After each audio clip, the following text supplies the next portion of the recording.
ताकत थी, होकर उसकी गर्दन को चपटे से दबाकर गिरा दिया। फिर 360 डिग्री घुमाकर के अंदर एक शेर होता है, समय आने पर वो दिख भी जाता है, जैसा कालू में देखा। हालांकि कुत्ता हमेशा के लिए यहाँ से चल गया।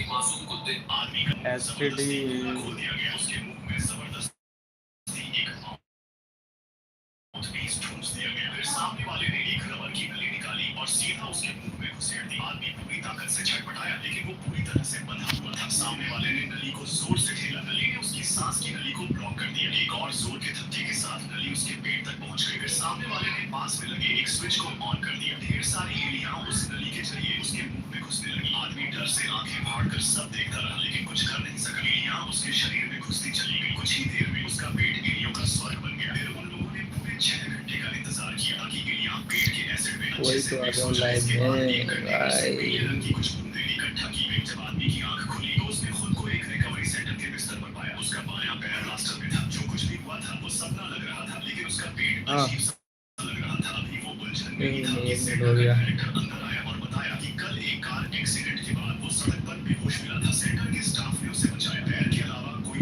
और बड़ी चोट नहीं थी। डायरेक्टर ने उसे पानी ज्यादा पीने की सलाह दी ताकि पैर जल्दी ठीक हो सके। डायरेक्टर के जाते तो मेरी जेल में से चैन कौन है तू? उसको वो पे मैनेजर और तुम उसका कर दो तू कर लाएगा उसका वो का अकाउंट है।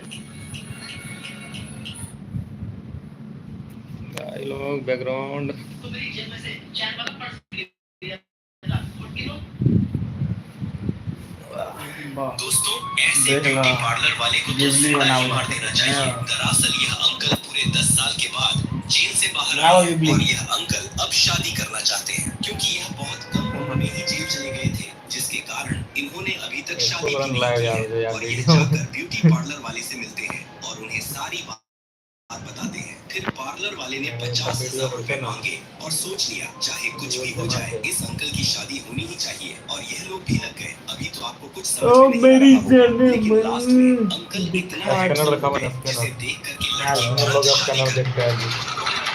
अगर आप घर के बाहर एक डेविड ने एक अजीब हीरो खाया और दुनिया का सबसे गरम लोहे की रॉड को देखकर भी उसने अपनी पलक तक नहीं झपकाई। यह थी उसकी दिलेर होने की निशानी। सरदार ने कहा तुमने अपना सर क्यों नहीं झुकाया? लड़के ने कहा मुझे डर नहीं लगता। फिर सरदार ने जलती हुई केतली उठाई और सभी के गिलास में चाय पत्ती डाली। ये सभी मार्शल आर्ट्स में माहिर थे। सरदार ने खौलदार पानी के गिलास में डाला, लेकिन कोई भी जलते हुए पानी की गर्मी को बर्दाश्त नहीं कर सका। पर उस लड़के ने गर्म पानी को बर्दाश्त किया, क्योंकि वह सबसे हटकर था। आखिर में सरदार ने केवल उसे ही जलता हुआ पानी पीने को कहा। उसने बिना झिझके पानी को पी लिया। सरदार को उस पर नाज हुई और सरदार ने कहा अगर कोई भी नॉर्थ सी गैंग के मास्टर का सर मेरे पास लेकर आएगा वह इस गैंग का महानायक बनेगा और मेरा पुत्र कहलाएगा। लेकिन सरदार को किसी पर भरोसा नहीं था, मगर इस लड़के पर पूरा भरोसा था। वो नॉर्थ सी के गैंग मास्टर के पास पहुंच गया, लेकिन नॉर्थ देखो ये वही रहस्यमयी गुफा है जहाँ से धरती का अंत होगा। माना जाता है कि इसी स्थान से स्वर्ग का रास्ता बना हुआ है, जहाँ भगवान शिव विराजमान है। इसके दर्शन करना हर किसी के लिए संभव नहीं हो।